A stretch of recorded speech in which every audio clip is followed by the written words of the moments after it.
Hello all, here's where I'm at. I know I just gave you an update video, but off camera I've been working on this thing and it seems like I can't figure out that major problem. If you go back to my videos, you can see what it was, but I'm just going to describe it now. What really happens is that the ball gets stuck in there, it doesn't want to eject. Um, Not sure why. I've found a few forums online that kind of indicate that there are some switches and relays that are associated to the stars down here, right here, and to the gate that need to be adjusted.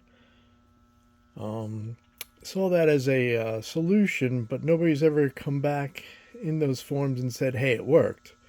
I did try to play with it a little bit, but I was having difficulties reaching some of the switches, some of the leaf switches, and trying to adjust them. They're kind of smaller, out of the way. I should have lifted the playfield to show you, but doing that one-handed would be a little rough on this thing because the playfield has a lot underneath and it's actually pretty heavy. If you go back to a few of my earlier videos, you can actually see the playfield and all the stuff that's on it. So, with that said, I kept trying to adjust it. When I was playing it to see if it worked, this pop bumper actually got stuck, and then it started smoking a little bit because it was stuck. So that wasn't good. Caught it in time. It still works, but obviously that needs to be fixed, and the whole thing needs to be gone over. And the normal wear and tear replacement parts do need to be changed out and replaced. That I knew, but I was trying to actually get this thing working first, and then I was actually going to tear it all apart and try to restore it. Now, with the difficulties I'm having with it, I think I got it running enough where it actually plays. Yeah, there's a couple issues. Obviously, now the pop bumper, the ball still getting stuck. Also, on the foreplay, the 1,000, when it goes to that, it kind of gets stuck too. That I think is just cleaning or adjustment. But instead of trying to get this thing working 100%, I think I'm just going to go into the restore stage. So the next couple of videos I'm going to start disassembling this thing and maybe going over the parts specifically and giving my thoughts on how I'm going to do this. First thing I'm going to do after I take it apart is actually work on the main part of this, the whole body of the thing, and start getting that fixed up. The artwork is there. Obviously, it's rough. It's definitely seen better days. And it's simple. So that was one thing I liked about this as well when I first saw it, is that my goal was to buy a machine and restore it, and this is an easy one. Definitely have no artistic ability whatsoever. So a simple stencil of this artwork. The cabinet's not that bad a shape. Yeah, there's a corner missing over here, but that's easily fixed. Obviously, that needs to be repainted, but sanded down and repainted. Overall, it's in decent shape. Yeah, the legs need to be the brackets inside. They're definitely a little wobbly, and you can see big gaps. I don't know if you can see that. No, I can't get a good angle on it, but without shadows. But winds up being gaps.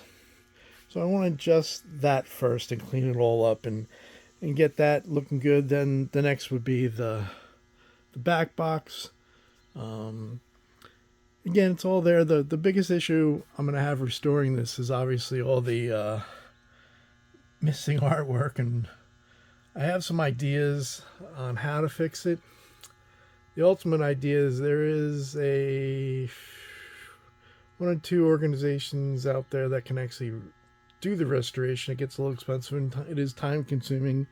Not that I don't have plenty of time to get this thing put back together, and if I send it out. But I really did want to try to do everything myself, but that's definitely one thing that I do not think I'll be able to restore fix. I can definitely make it look a little bit better, but it'll never look 100%. And even with the restore that I'm going to do at the level, it's not going to be, you know,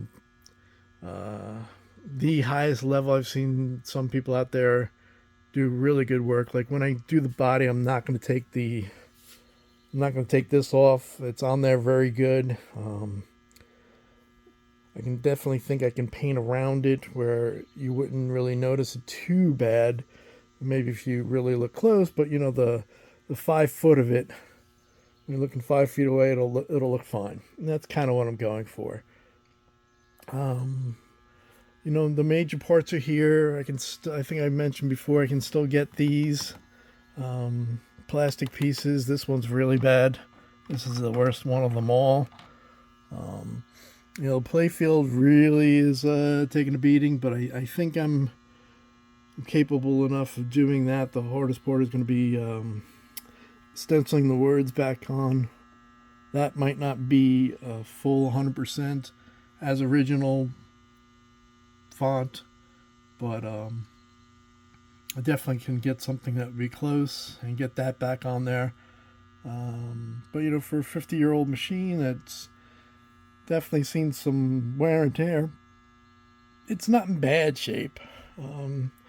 I've seen worse come back, but those people that bring something worse back have a lot more talent than I do. But let's see where this goes. So I just wanted to give you an update that might not be playing this for a while. Might be in pieces. You'll see that.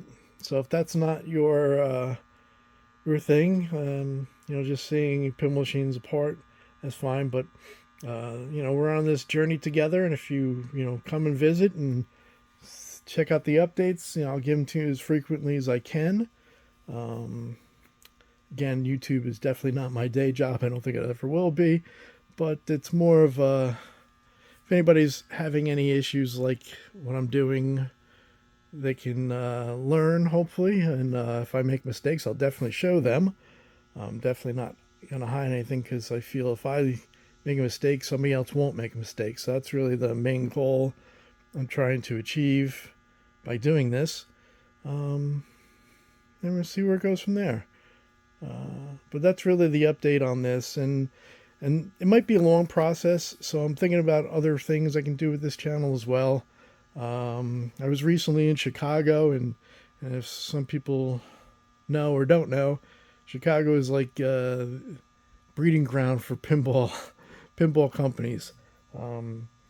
Stern's there, Jersey Jack, obviously, Chicago Game, and a few others are up there, and that's like the mecca for pinball. So it kind of inspired me to do a few other things with this channel that hopefully I can pull off and keep everybody coming back while I kind of work on this as I can, but still entertain in different ways, and we'll go from there. So more to come on this, more to come on the channel, keep you guys entertained, and hopefully learn a few things, and we'll go from there. So that's the update for this week.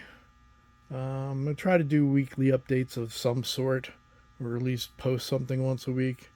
If I get in a real good flow with this machine, maybe even more, because I can actually do more in this way. I can make shorter videos opposed to longer ones, you know, detailing everything. I can do short clips detailing, you know, specifically certain areas that I'm working on.